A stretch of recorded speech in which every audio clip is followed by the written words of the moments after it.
So anyways, welcome everybody. First, I'll start with some introductions here. We have Lindsay Gottfried, Lindsay Ryle, Lori Keene, Sarah Drexel, and Julie Rossini. Anne is homesick today. Erica has a meeting, Erica Shadler. So we're a light crew, but we'll share all the information together.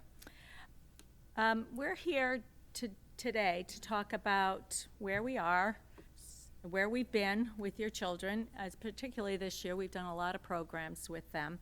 And then what we're going to be doing next year as they head towards the last half of their high school career and start to get ready for what's next. I'm sure you're seeing them change rapidly. We're hoping that they're becoming more independent, more self-sufficient in that productive way as we move forward. Even though they, and maybe you don't feel ready for junior year, it's rapidly approaching. And so and the process is such that it's a good time to start to understand the steps needed to be prepared for life after high school. So today, you'll hear about the many steps we've taken already towards this goal, and we'll continue to take in partnering with you over the next couple of years. Attending college is our focus today. As you can see, the majority of our kids go on to a four-year college, but that's only one pathway that students can consider. If your child is not yet academically driven, or perhaps the considerable cost of a four-year degree is prohibitive, it may make sense to think about other options. Gap year, 2 years college, technical institutes, military, post-grad year, or just working for a little bit until they're more ready. Students often consider all these options as they're going through this. And it can sometimes help when making final decisions. So though we're not going into it today, we're glad to talk with you and your student about any of these pathways. Whatever you ultimately decide, we're all entering a research phase of planning. And as we walk through the next year, we can decide what works best. I mean, oftentimes kids do all things. They might look at applying to the military. They may look at taking a gap year or apply for a PG year as they're also looking at colleges. And the decision doesn't really have to be made till sometime senior year as you start to watch them grow and change and things happen differently. So we'll work with you on all of that. What you know, who's been through this before? Does anyone have old? Oh, there you go. So you know better than most that every child is different and unique. And you will see that they'll have different interests, different goals. And that's what makes this whole thing kind of fun. Whatever you did with your first child can be very different for the next child. Right now, it's still early, and they're probably all in different places in this process. Some have been planning where they want to go since kindergarten. I always think of my daughter at 5 years old saying she wanted to go to NYU. She knew because I was a counselor. She wanted to live in an apartment in the city, dress in black, and have a monkey. So now at 35, she lives in the city. She dresses in white. She has a dog. Others are still deciding halfway through senior year if they even want to go to college. So you just have to go with it, but it is early for most kids at this point. So we just wanted to reassure you, the counselors have experienced a wide range of schools for students. We're privileged to be able to visit schools. The Board of Ed is very generous with us and allowing us to go off and see schools, engage in conversations with admissions people, keeping up with the changing landscape in admissions. Since the pandemic and with new directives from Washington, it's essential that we keep up with all these trends and the new information, and we do. In the next few weeks, we'll be reviewing some of the decisions of our seniors as they transition out of high school and we'll take note of recent shifts as they're coming in. We already can see that some of our most popular schools that students apply to have become more competitive. College admissions are asking different questions of students about how well they know a school. Whether you can visit or not, it's important to do this research with every school and know why your child is applying to these schools or not. And just as much as things change, so many things stay the same and haven't changed ever. So we can tell you from experience, students will change their minds often, and while on this journey, they may find that what was their dream school may not even make the list. We never even considered NYU for my daughter. What their best friend likes, they may decide it's not for them, which is always surprising when they think I'm just like my friend. They may find a new interest or a new course they love while in high school. That will change their whole trajectory. So my advice is to just go with it and see where you land. So enjoy the next couple of years as you watch your child grow and change. It may feel like a bit of a roller coaster at times, but it can also be wonderful to see your children start to identify their own personal interests, their strengths, their goals, as they see all the opportunities out there.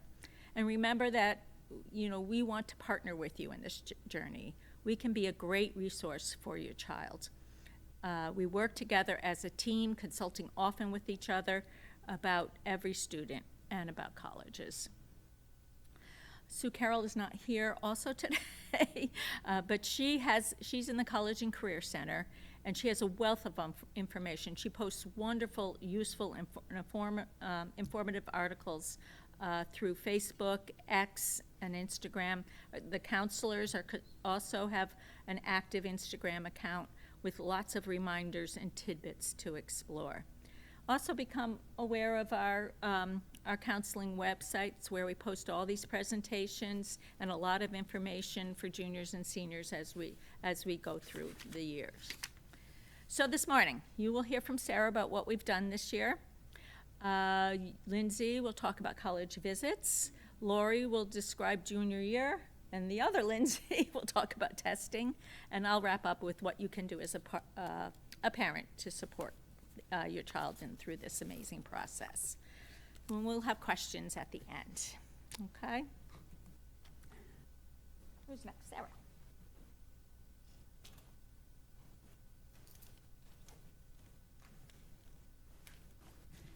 When we decided to start the NCHS School Counseling Instagram to enhance our communication to parents, with students, and actually with college admissions reps, we set an end-of-year goal, which we are 2 followers away from. So hopefully, I saw some phones go up. So thank you for helping us meet our goal early this year. It's great to see everyone. Thank you so much for being here. I'm going to share a brief overview of what we've been working on with your students through our school counseling program. This will help give you a sense of where we've been before we dive into where we're headed. As part of our comprehensive model, school counselors have been building relationships with your children through individual meetings and classroom-based programming. Let's go back to freshman year. When we first met with your children, our goal was to get to know them, their goals, interests, and hopes for high school. Each student created an academic roadmap to understand graduation requirements and begin thinking about their 4-year course of study. While the plan is flexible, it was a valuable opportunity to set academic goals and explore our course offerings. We also introduced students to Naviance, our college and career readiness platform that helps them align their strengths and interests with future goals, a resource they'll use throughout high school. Another key activity was the Achieve Works Learning and Productivity Assessment, which helps students understand their sensory, environmental, and mindset preferences. It provides practical study recommendations and is available in Naviance to revisit or retake anytime. Moving into sophomore year, we began the year with a career exploration focus. Students completed the Career Interest Profiler, an assessment based on Holland's personality type, also known as RIASEC. It identifies 6 personality types: realistic, investigative, artistic, social, enterprising, and conventional, and helps students think about careers that align with their interests. We then introduced the CT Department of Labor's Career Paths Guide, a great resource that provides job descriptions, education training requirements, and wage data. Students were very intrigued by this part, especially the salary comparisons. Now let's talk about one of our favorite lessons, the no-name college search. This activity helps students explore college options based on fit over fame. Our goal here is to help students look beyond rankings or logos and instead think about what kind of environment will truly support their learning, growth, and overall well-being. Let's try it together. Imagine for a moment that you are sophomores in high school, starting to dream about life after NCHS. Take a deep breath and picture this. I have props, sorry. Car snacks or airport lounge? Do you imagine tossing snacks into the back seat for a road trip to campus or pulling your suitcase through an airport terminal? Would your student feel more comfortable within a few hours' drive of home, or are they excited about the independence of being a plane ride away? And did you know that some campuses even have Amtrak stations right on site? Skyscrapers or green spaces? Do you see yourself weaving through crowds in a bustling city or strolling across quiet lawns under tall trees? Does your student thrive on the energy of a fast-paced environment, or do they recharge in peaceful, natural settings? Lecture hall or round table? Would they be energized in a large university with lectures and school spirit, or do they prefer smaller classes and close-knit discussion-based learning? Four seasons, not to be confused with the Four Seasons, or sunshine year-round. Is weather a factor? Do they want to wear snow boots or flip-flops on the way to class? These are the kinds of fit factors we ask your students to reflect on during this lesson. Without using college names or rankings, we encourage them to focus instead on how they want to learn and where they will thrive. We then had students create a personalized vision board based on these factors. This gave them a chance to translate abstract preferences into tangible visuals. Some students focused on lifestyle, like access to hiking or cultural events, while others emphasized class size, location, or academic offerings. The vision boards were a fun and creative way to start building a picture of their ideal post-secondary experience. We also had some fun with it too, and each made our own. From there, we transitioned into the Advanced College Search tool in Naviance. Under the Colleges tab, students selected Find Your Fit, and then Advanced College Search. This feature allows them to apply filters based on the very factors we just discussed: size, distance, majors, setting, selectivity, and more.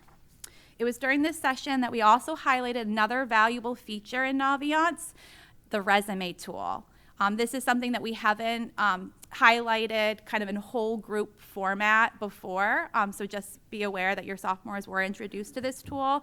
It helps students begin documenting their activities, honors, and experiences, an important resource when applying to colleges, internships, or jobs in the future. Self-reflection now makes the college process far more meaningful and far less stressful. When students understand who they are as learners, they're more likely to find an environment that supports their growth. As students explore colleges, they can like or save schools to their colleges I'm thinking about list. This helps them track their interests and organize their research in one place. Here's a look at the college overview page where students can access direct links to college websites, admissions, trends, and more. It's been a joy watching students take ownership over this process, starting to think not just about college, but about their future selves and the life they want to build after high school. At this point, I'm going to turn it over to Ms. Ryle, who will share more about visiting colleges and continuing the journey.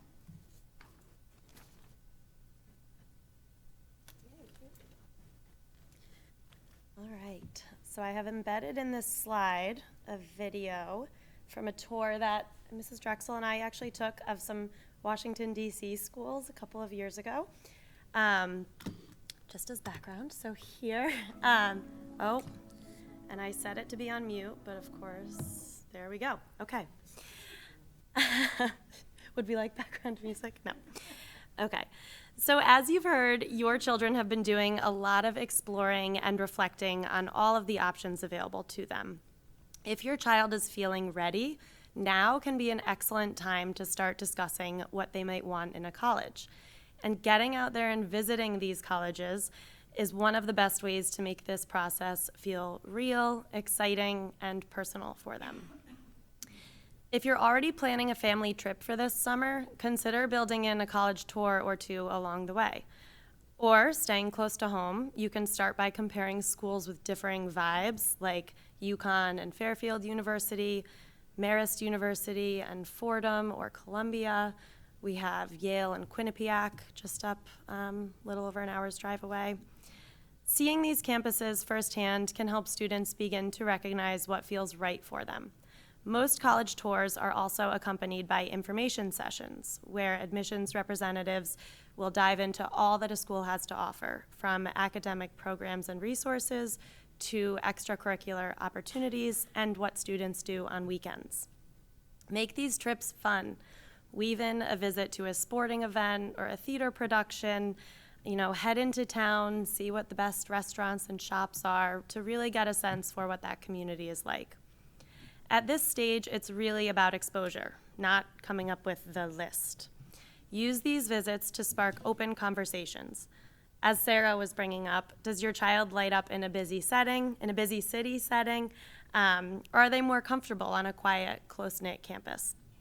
Are they drawn to schools with big sports energy and lots of spirit, or are they more preferable to more academic, low-key environments? Now, and again, whenever your child is ready, potentially this summer, maybe not until next fall, is the time to really start exploring the many different types of colleges and universities out there. Look to the majors offered, class sizes, surrounding towns, distance from home, campus culture, and even the weather. All of these factors are important to talk about with your child.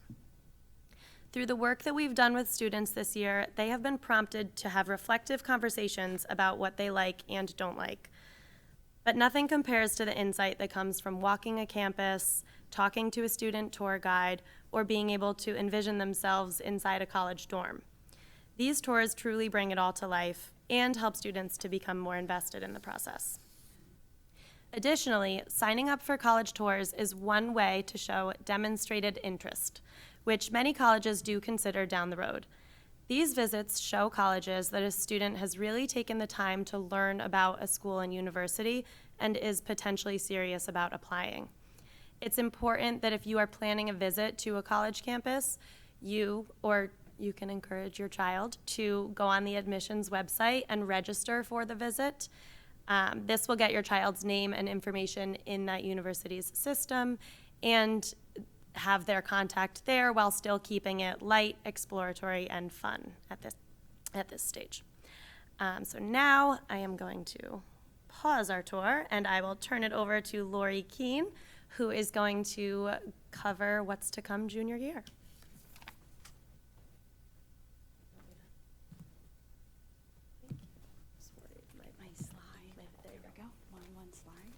Good morning, all.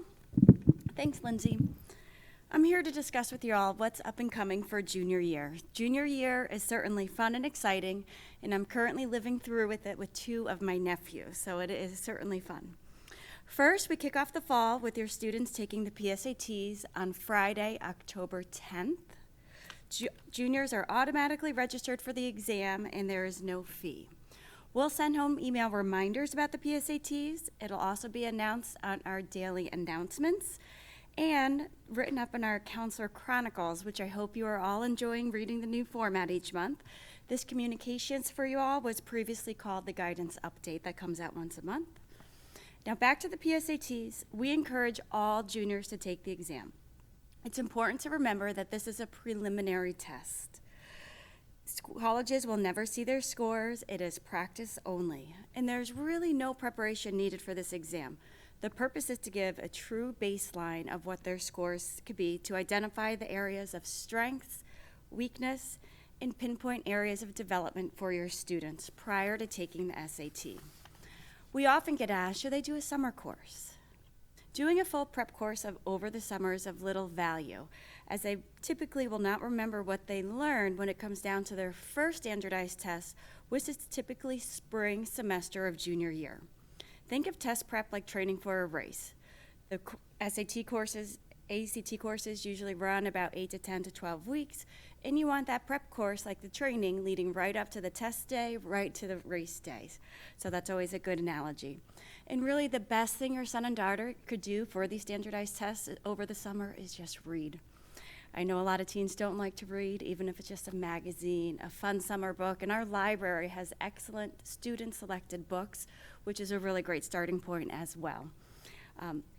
Also in October, we host our annual financial aid night. You are all welcome and encouraged to attend. If you weren't there this fall, you are welcome to watch our fabulous program that we hosted this fall, and it could be found on our school website under video presentations. It's never too early to start learning about the financial aid process. Now let's move into the winter. In December, we will meet with all of our juniors in small groups through our Building Blocks program. We give them an overview about what's up and coming. We talk to them in detail about the college research process, planning for life after high school, and we build upon the research and exploration of sophomore year that you just heard Sarah talk about earlier. And we explain how to put all those pieces, put all that into practice as students begin to build their college list and really get ready for further research. Then in January, we have junior parent night in the evening, where we outline in great detail the college process for you all.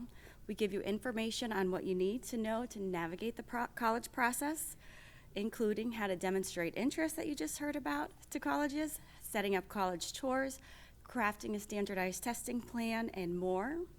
The juniors meet with just their individual counselor in small groups, and then after this meeting, we then follow up with what is called the junior appointment. These are individual post-high school planning appointments with just you, your son and daughter's counselor, and your student. These start second semester of next year, and this is where we create individualized plan for the college process, and we also discuss other paths as well, service academies, military, trade school, PG year, just as Cindy mentioned earlier. We cover all of our options. And at this meeting, we once again review the college process. We review one-on-one students' transcripts, discuss and build a college testing plan, offer tips on visiting colleges, as well as talking again about demonstration of interest. We map out an outline of what comes next, and we either build that initial college list for students to start exploring, or we build upon that college list that the son and daughter may come in with. Everybody comes to those meetings at a different point, and think of it as a continuum of readiness. I always say there's no right place to be except for in our offices. And we discuss more. And these appointments are tailored for each student and families, and we cover a lot during those meetings. You will get a letter in the mail in the winter after our junior evening about the date and time of our appointment, and it also has some helpful questionnaires that are really helpful for you to fill out before that meeting. And then in the spring, we also host another building block program for the juniors to get them on the Common Application, actually.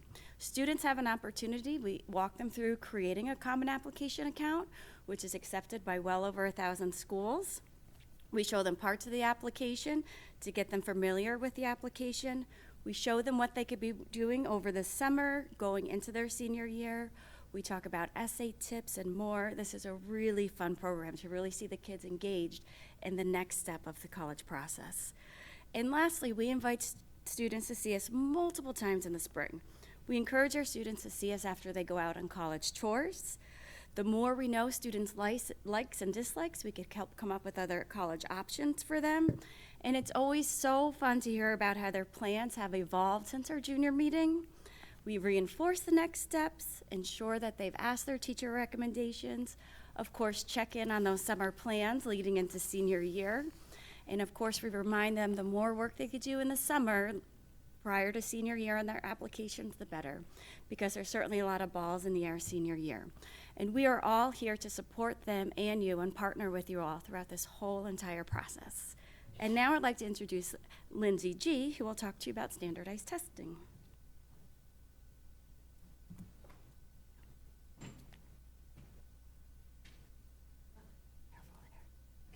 Thank you, everybody. Hi, all. I know I was out for a little bit. I'm back and now bionic. I have a new hip, so all ready to go. So I know that this is a silly little cartoon. I know testing can be a little bit of a stressful point, and there's a lot of discussion going on around testing and the changes around testing that have happened pretty much since COVID. But we wanted to give you an overview of some updates, and of course, as the updates keep coming, we will keep sharing them with you. So as Ms. Keene said, the PSAT is offered to 10th and 11th grade students. I feel as though she covered that fairly well, but yes, it's just a practice. It's a good way to figure out what you need to work on, where your strengths lie, where that prep might come into play, and a good way to get yourself prepared for the actual test. We do offer an SAT school day, which means SAT is given during the school day to your juniors. For all juniors, it also counts as the Connecticut state test, so it is really important that even if you think you're going to be an ACT family, that you do still take that SAT. And then once you take that test, you are also welcome to and potentially encouraged to sign up for additional testing on either the College Board website for the SAT or the ACT website. So the school day test will be set up by us, but any additional testing will need to be set up by you and your students. And on average, most students do take the SAT or ACT 2 to 3 times. It depends, of course, on each student, and it's something you can certainly discuss with your counselor, but that is the average that we see. So testing is now completely digital. The SAT has become completely digital, and the SAT in school was digital this year as well. And as of April, now we're in May, but as of April, the ACT also made some changes. So oftentimes when the SAT makes changes or the ACT makes changes, the other one will try to keep up with each other, so you'll see that often. The ACT has made changes. It is shorter, there are fewer questions, it is also digital, and now there's an optional science section. So the science section has traditionally been more graphs than chemical equations, but it also has hung up students. And so now they've made it optional. Colleges are still deciding what to do with the optional science section. Some have come out and made announcements about what they're doing. I think some are watching their peer schools to figure out what to do. So for now, it would be best to still take the science section just in case the students will need it. As we get more updates, and as I think after probably next year, we'll know even more whether schools are going to use it or not. But for now, I would still sign up for it. And many schools remain test optional, and so just as a reminder, test optional means that you can decide whether or not you send your scores to schools. Again, this really started, although some schools have been test optional for many, many years, this started more mainstream during COVID. There weren't enough seats for students to take tests, and so to make it, more of an equitable situation, many schools did go test optional. But as the years have gone by, some schools have found that test optional really works for them. They have pilot programs where they're testing to see how students succeed based on whether they submitted tests or not. A number of schools are going back to being test required.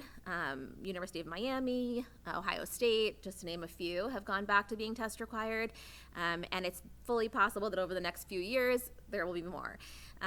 So it will be helpful to kind of keep an eye on any schools that your students are interested in, and also to discuss with your counselor during that junior appointment when a list is being created, the schools they're interested in, what the testing program is. You will also see other terms, including test preferred, test flexible, test expected, and test blind.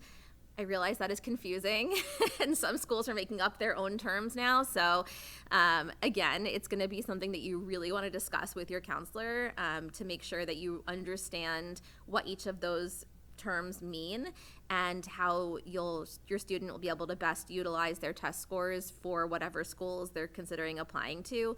Again, It would be nice if they would all stay the same, but I do think that it will continue to change and potentially come up with other terms. So as we know more, we will certainly share it with you.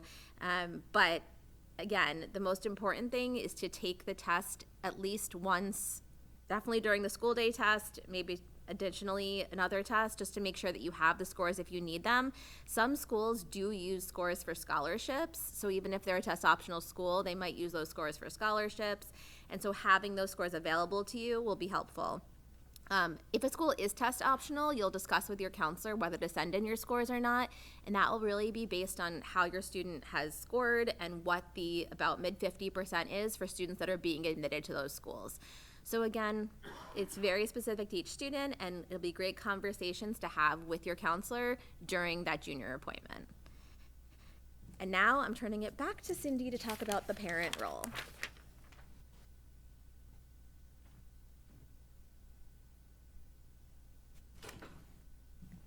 Thank you all. So, as a parent of a student researching and applying to college, we get that there will be a lot of anxiety throughout the process, both yours and your child's. As senior year approaches and deadlines and decisions need to be talked about, it can certainly escalate. And for the first time, you can't control the outcome of the decisions that are coming your child's way. So we ask that you remain confident that all will work out. Show confidence even when you don't necessarily feel it. Trust in the process that we have outlined here today, and know that we'll be there for every bump in the road. It's really important for you to encourage your child's independence through this process. Let them take the driver's seat. Your role is to support them from the sidelines and resist always taking it for them or doing it for them. We get that your children are busy, and it's often easier to get it done yourself. It kind of feels cruel to add more to their plates at times. So I advise that by next year you start to have the conversation with your child about breaking up the different tasks needed through this process. They can do the research, select the colleges they want to visit, talk to you about where they want to visit, and you can make all the arrangements and have input in that. They will fill out the application and get their materials ready, and that is all with our help here. And you can still show confidence that it will get done. Let them know you're there to help with specific tasks. In the same way that students access counselors, teachers, and admissions representatives, you can be at that support as well. Maybe it's setting up a spreadsheet, a shared electronic to-do list, and definitely block out days that you're both available to go on tours. You can be the one making airline and hotel reservations. I have to reemphasize what was said before about airplane trip versus drive.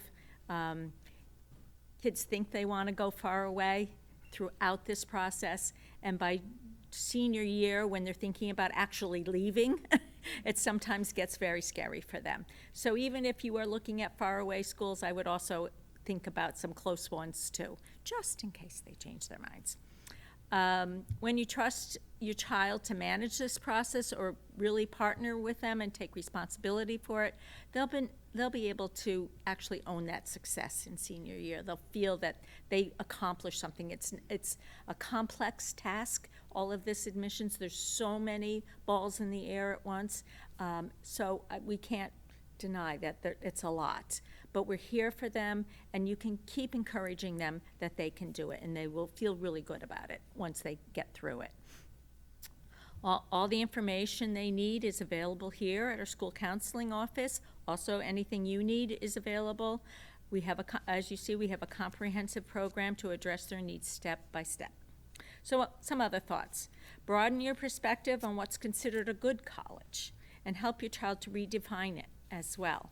They've only heard where other people are going, and it's kind of creeped down to about 10 schools that everybody's going to. So we'd love for them to expand. There's 3,000 schools out there. There are many options for them. Be realistic about the schools you're looking at, using the tools and the data available to you and your students. Beware of talking about college every waking moment. Avoid listening to the chatter out there as to what's a good college, a party school, the perfect school, the worst school, and work to find that right fit for your child. Remember the uniqueness of your child. what's good for one person is not always good for the other. If you plan to work with an educational consultant, please double-check the advice you're getting with your child's school counselor. Some of the advice we're hearing is getting kind of weird and outlandish, and it often tends to raise everyone's anxiety. There's a random aspect to this process, and your child should never take the results as a reflection of their worth. We can say that over and over and over again, and it's really hard for these kids to hear the no's that they get. So as much as you can reinforce that, that will be so essential in the process. And then as you begin this exciting journey, talking to your child about family priorities, whether a car ride or a plane ride is the right way you want to go. You have a right to say, no, this is the distance we're going.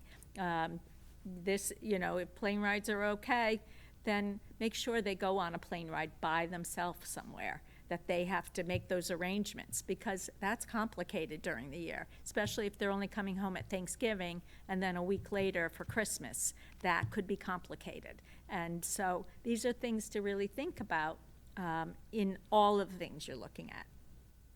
And of course, if there are costs and financial considerations, it's important to bring them into this conversation now.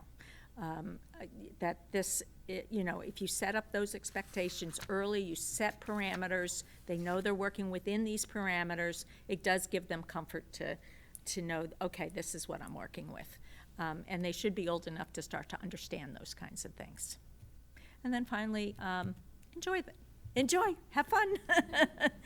It's really fun to actually see how they grow and change. All right, so we're going to switch to just questions you may have. Any thoughts around this? What more we can help you with?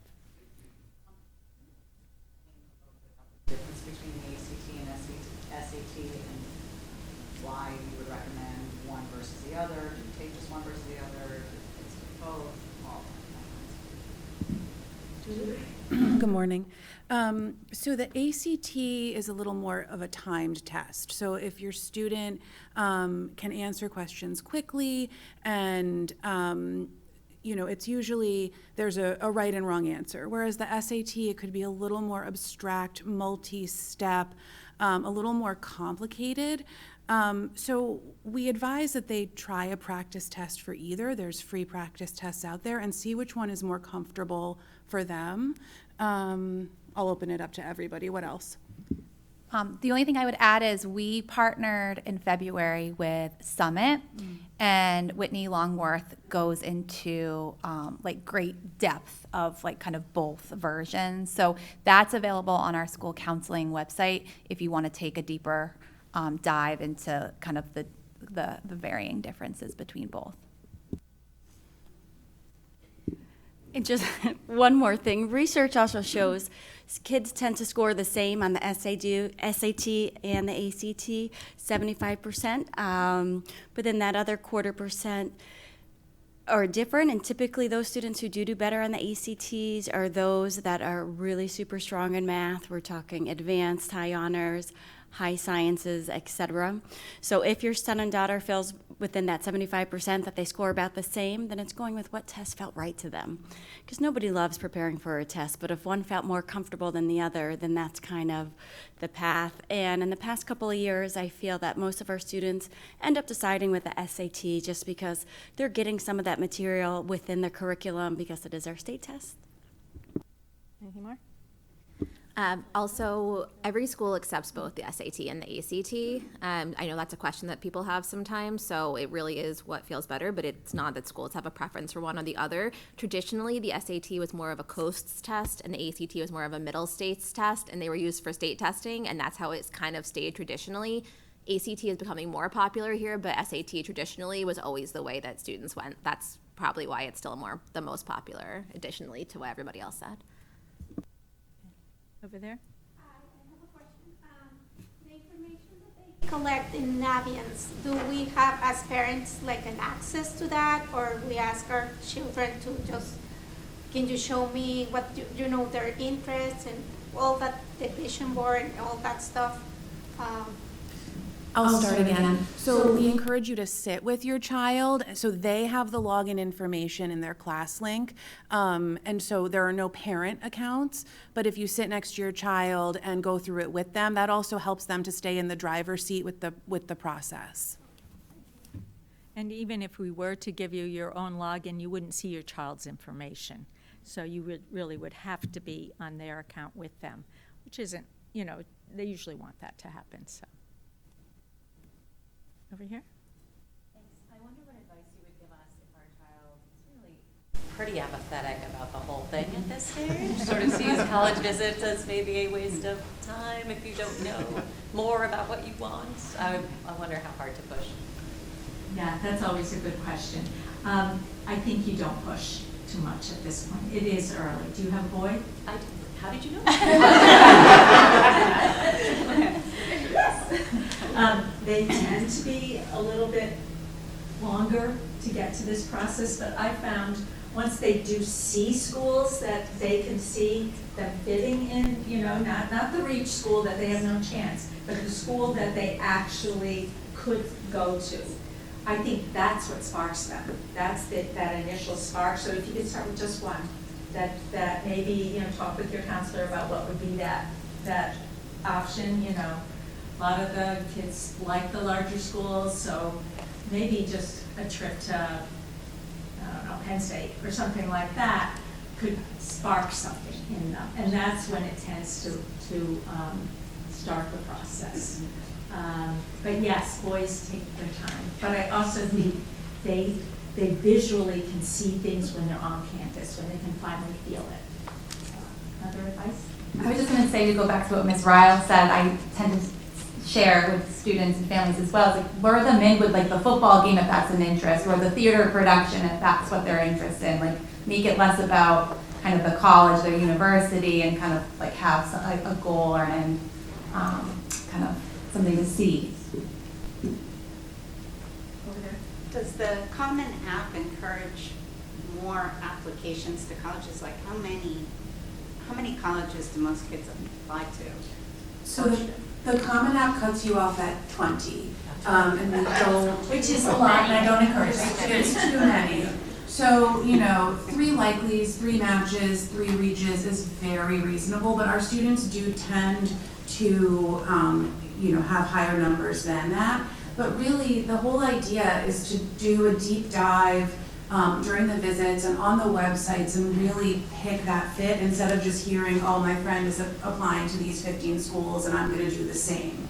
So we want it to be more thoughtful and not just applying for 20 because there's space for 20. There's also a lot of supplemental essays which are just as important as that main Common App essay which goes everywhere.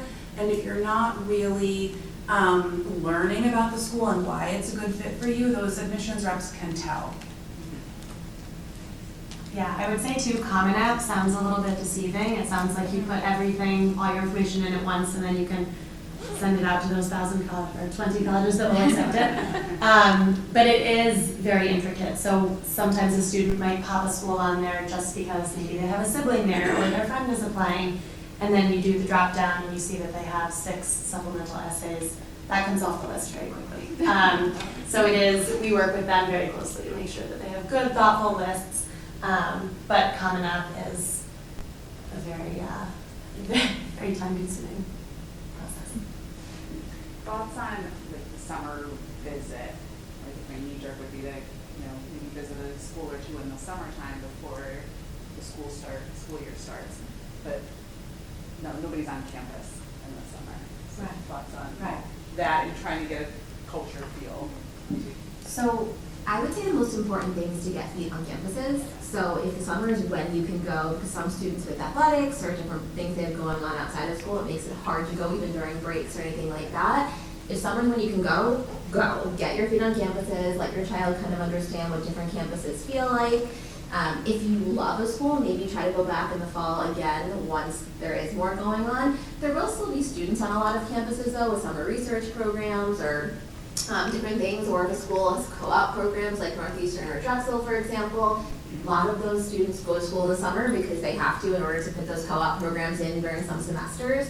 So you will find there will be activity. It might not be exactly the same. You're not going to have the giant sports games and all of that, but it's a good way to start. And then again, if you really love that school, then try to go back for one of their bigger days.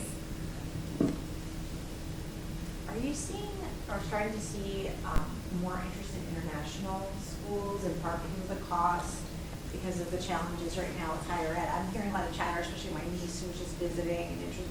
So are you guys able to help with that if that becomes an interest for students? Okay. Yeah, that's grown over the years quite a bit. So actually attendance in the last few years, like kids will explore it and whether they'll also apply to schools here. So what they choose in the end is widely ranging. But yes, it's a different application system for some schools. The UCAS system in Britain and other countries have their own application system, but we assist with all of that. Great. Any other questions? As our students start to think about teacher recommendations, is that something where you're focused really on teachers junior and senior year, or would you do, like, if they had a class freshman, sophomore year that they won't take later?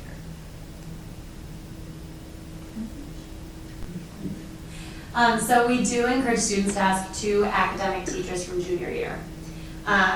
When the students are applying to college, it's generally in that first semester of senior year. So those would be the teachers that have taught your children most recently and for the whole junior year. But there are times when kids have had a sophomore year teacher, we would only do that like for one teacher. We certainly wouldn't be for both. But there are times when students have had a really good relationship with the teacher in sophomore year. I wouldn't do freshman year. I don't think the teachers even would remember how to talk about your child at that point. So. And we encourage a teacher from the humanities side and from the STEM side so that the colleges are seeing how the students would be in the classroom across disciplines. And then if your student is interested specifically in music, theater, something in the arts or fine arts, sometimes then it would be one fine arts teacher or one music teacher or whatever, and then one core teacher, depending on the school. That's often what they want to see. So that would be like the exception to the 2 core teacher rule. Can I follow up on that, because my daughter's in theater? Is that only if they're applying to like a BFA program, or would that be even if they're just applying and that was like a... So generally, if they're applying to a BFA program, if they're applying to something else, but they just want to do theater in college, maybe a 3rd rec, or sometimes we ask teachers to send us paragraphs, we can include it in our recommendation letter. It's really for those BFA programs that those programs are going to want to see one of their art. Any questions? Still have a question? How seriously should we look at acceptance rates? Acceptance rates. Our data in Naviance is based on Canaan students. So we want you to look at those more seriously than sometimes what the colleges are putting out there. The information around test scores is all over the place because in the last few years, the only kids who submitted scores were those with very high scores. So as that is changing, I think looking at what the colleges are saying about test scores and what their averages are is a more important information for you to know. Does everyone agree with that? And sitting down with your student and looking at the scattergrams in Naviance is really helpful. During one of our sophomore programs this year, we looked at a scattergram and we said, would this be a match or a reach based on this GPA or that GPA? So just to have a range of schools that you're seeing when you look at the data. And also, if there's one point on the scattergram somebody got in, but it's very far away from literally every other point, take it with a grain of salt. They were probably had a hook, they were athletically recruited, something was happening there that made it different. You're going to want to look at where the average of most of the students getting in, we're not that one random person. And during the junior appointments, we'll go through this with you with a fine-tooth comb and make more suggestions, but really show you a lot of data as to whether the list is well-rounded or not. Does the Naviance acceptance rates include the private high schools in New Canaan, or just the New Canaan high school students.